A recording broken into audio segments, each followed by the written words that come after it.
thank you very, very much for the pleasure of your collegiate company. First, a word of hospitality to our very distinguished guests from some of the most prestigious colleges and universities in Metro Manila. Welcome to UP Campus. Second, a word of gratitude for my friends and colleagues here for inviting me to come back to my own alma mater. You know how much I love the University of the Philippines, where the students are the best, the brightest, the bravest,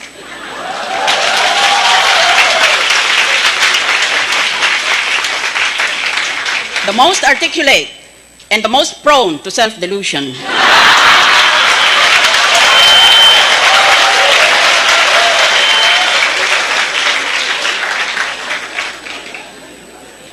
President Aquino has nominated me for the position of Judge of the International Criminal Court. I would be in a position to make history and to bring honor to our country. But today, I started to think twice about this new career opportunity because I got a message from my friends on Twitter and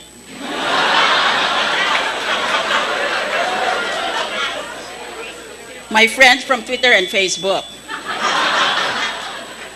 The message is, para fair ang labanan, sa susunod, magpadala tayo ng interpreter sa Miss Universe.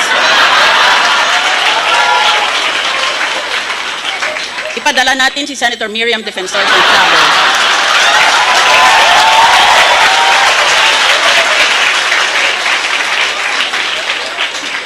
Pwede na rin si Kuya Kim Atienza para may konting trivia.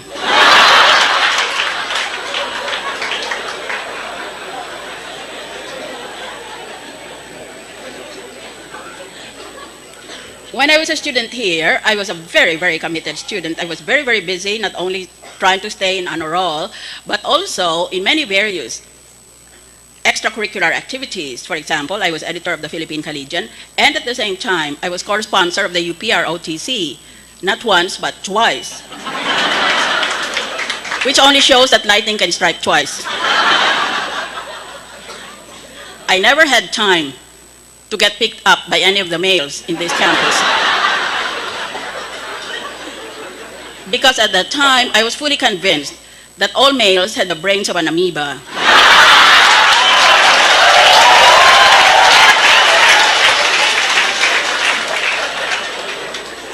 I have brought with me today someone very close to me, and actually, you'd be surprised, someone very shy. So I told her, you must meet the students of Metro Manila, and you'll see how impressive they are.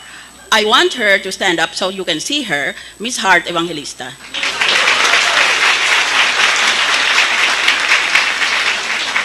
She's a twice awarded Best Actress in Philippine films, but she has no self-confidence, I discover. If you want to teach her self-confidence, can you please first get in touch with me so that I can verify if your intentions are honorable? Actually, she's available on Facebook. She told me yesterday, one time she got lost in Hong Kong, and a man was following her from floor to floor on a department store.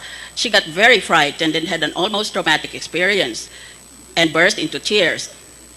That is the kind of feminine personality Hart has. So I told her, no, why should you get frightened? You should have turned around and confronted your fears. You should have stood up very straight in front of the Chinaman who was stalking you, and you should have said, see anything you like?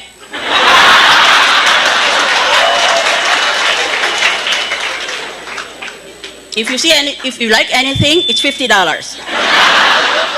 But for $50 more, your wife can watch.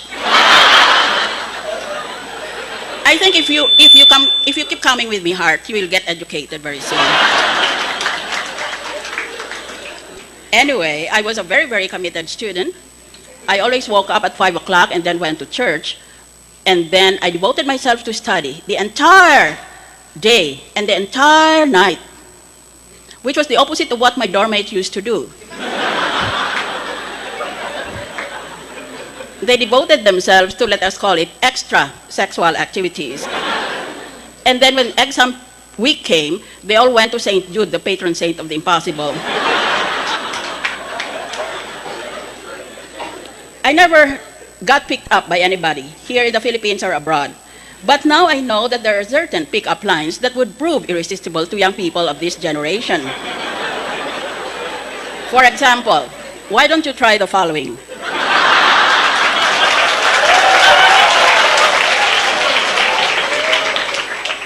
Kung magkakaroon ka ng sariling planeta, gusto ko ikaw ang axis nito. Para sa iyo lang iikot ang mundo ko. Sana Facebook status ka na lang para pwede kitang i-like. Ibenta mo na bahay mo. Total, nandito ka na, nakatira sa puso ko. Sana naka-off ang ilaw para tayo na lang mag-on.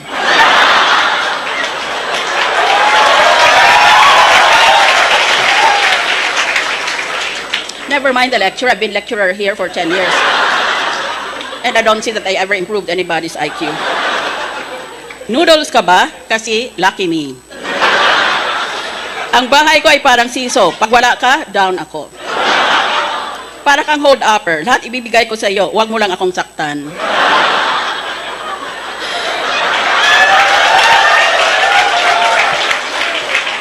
Ang galing mo din, ano? Di mo pa ako binabato, tinamaan ako sa iyo. Maglaro tayo ng kahit ano, wag lang taguan. Kasi a girl like you is hard to find.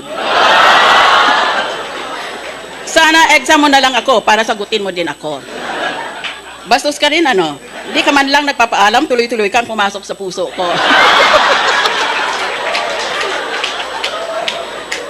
Google ka ba? Lahat kasi nang hinahanap ko, sa iyo ko natagpuan eh.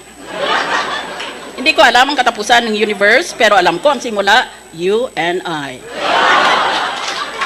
Nakalimutan ko ang pangalan mo eh. Pwede bang tawagin na lang kitang akin? So dumb.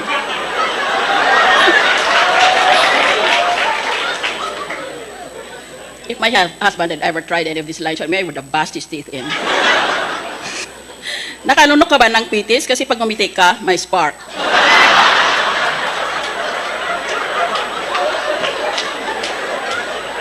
This is what Dr. Bienvenido Cabral said to Dr.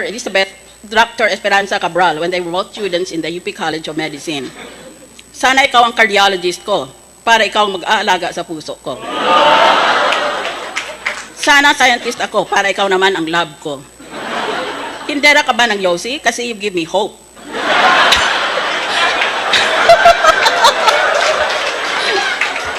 Kasi you give me hope and more.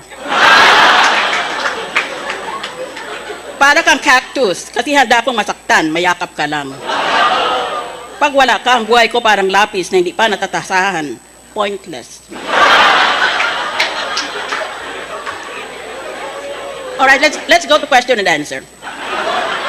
Tanong, paano mo sasabihin sa isang babae na mataba siya, na hindi siya mababastos? Sagot, excuse me, miss, Mang Tomas ba ang lotion mo?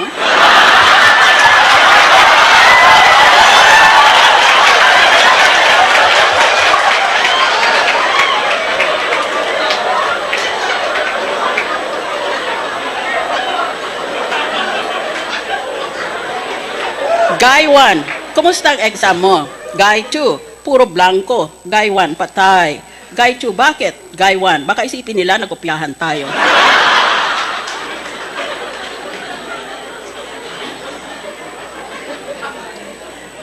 I never thought I would enter politics when I was studying so hard here in UP to prepare for my professional future.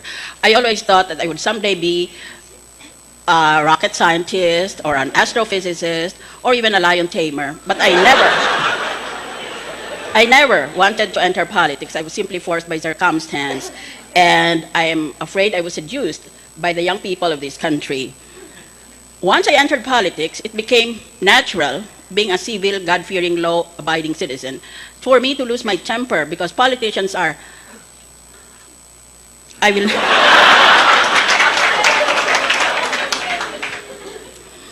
So, kailangan po minsan sa politika para lang mabuhay ka, to survive, if not to prevail, kailangan magmataray ka. Kaya lang, iba naman klaseng taray ito. Itong mga sinasabi na ito.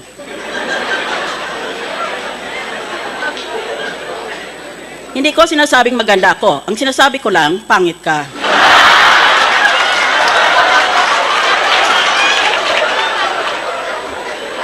Pag nakikita nakikita kita, parang gusto ko mag-sorry sa mga mata ko.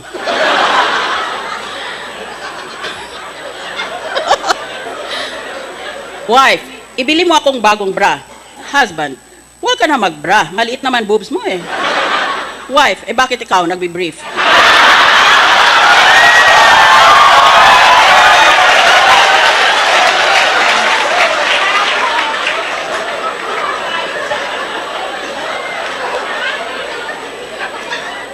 Heart Evangelista is so beautiful. People often tell her how beautiful she is. And she always says she feels extremely mortified when she hears it. So I told her, don't do that. Why should you be so shy and why should you be embarrassed? And I told her, when someone told me, ang ganda mo, I answered, sana ikaw rin.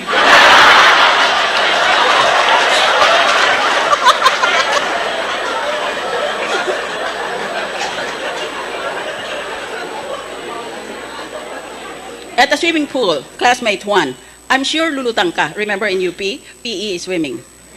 Classmate 2, bakit? Dahil payat ako? Classmate 1, hindi, dahil plastic ka.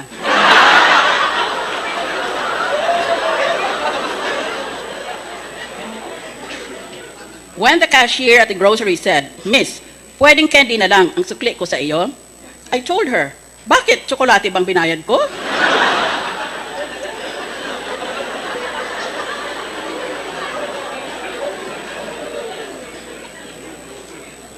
When the husband says, when I'm gone, you'll never find another man like me, the wife replied, what makes you think I'd want another man like you? This is what I learned in my 8 years in UP campus. I never learned this when I went to Harvard or Cambridge or Oxford. They were just dull. I will now go to my assigned topic, reproductive.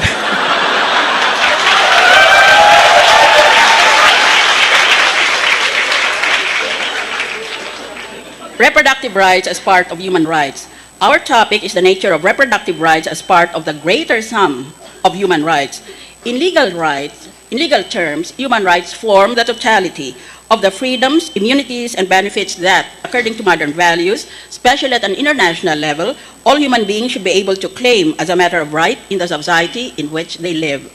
In international law, the basic document is the non-binding. Binding means you can go to court and sue the person. In international law, the basic document is the non-binding but authoritative Universal Declaration of Human Rights. But it is accompanied by 2 binding documents, meaning to say, if one state does not observe these rights, another state can sue it in an international tribunal. By the way, the only reason I'm interested in a post in the International Criminal Court is that I shall finally meet Muammar Gaddafi.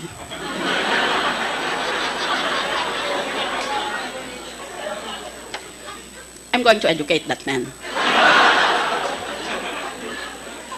The binding documents are known as the International Covenant on Civil and Political Rights and the International Covenant on Economic, Social, and Cultural Rights.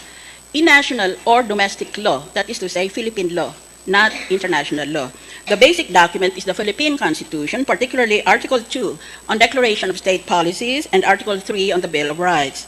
Our Constitution, Article 2, Section 12, specifically provides, quote, the state shall protect and promote the right to health of the people and instill health consciousness among them. We're a very rare country because we have a constitutionally protected right to health. Normally, you don't find this in other constitutions. This right to health is now viewed as including the right to reproductive health. Reproductive rights constitute the totality of a person's constitutionally protected rights relating to the control of his or her procreative activities. Specifically, reproductive rights refer to the cluster of civil liberties relating to pregnancy, abortion, and sterilization, especially the personal bodily rights of a woman in her decision whether to become pregnant or to bear a child. The phrase reproductive rights includes the idea of being able to make reproductive decisions free from discrimination, coercion, or violence. Human rights scholars increasingly consider many reproductive rights to be protected by international human rights law. So when we speak of human rights, we are actually speaking of reproductive rights as part of that sum total. When we speak of Philippine internal laws and politics, we are speaking of the so-called horizontal strand of the human rights movement. But as constitutionalism spreads among states, we now speak of the so-called vertical strand of the new international law that is meant to bind states and that is implemented by the new international institutions. Filipino politicians seem to be aware only of the horizontal but not of the vertical dimension of the human rights movement. Yan kasing napala nila kasi hindi sila pumunta sa UP. Sinasabi ng may horizontal, may vertical, nakatanga pa rin. But the truly novel developments of the last half-century have involved primarily the vertical dimension. Thus, contrary to the misimpression of many of our politicians, the national debate on reproductive health is not only limited to the Constitution, but necessarily includes Philippine obligations under the legally binding obligations of the International Covenant on Economic, Social, and Cultural Rights, as well as other treaties to which the Philippines is a state party. Sinabihan na sila, we are not an archipelago universe. We're only part of a bigger planet. And among these planets are various states, and we enter into treaties with each other, or contracts, or agreements, or whatever else you may call them, covenants, declarations, proclamations, etc. But in effect, it is just like a contract between people. You have to abide by what you said in the contract. We already joined, or became, to use a legal term, state parties to many of these treaties, and still Filipino politicians are discussing whether we should discuss the RH bill. We are already committed to pass an RH law by what we did many years before. These people are living in a time warp.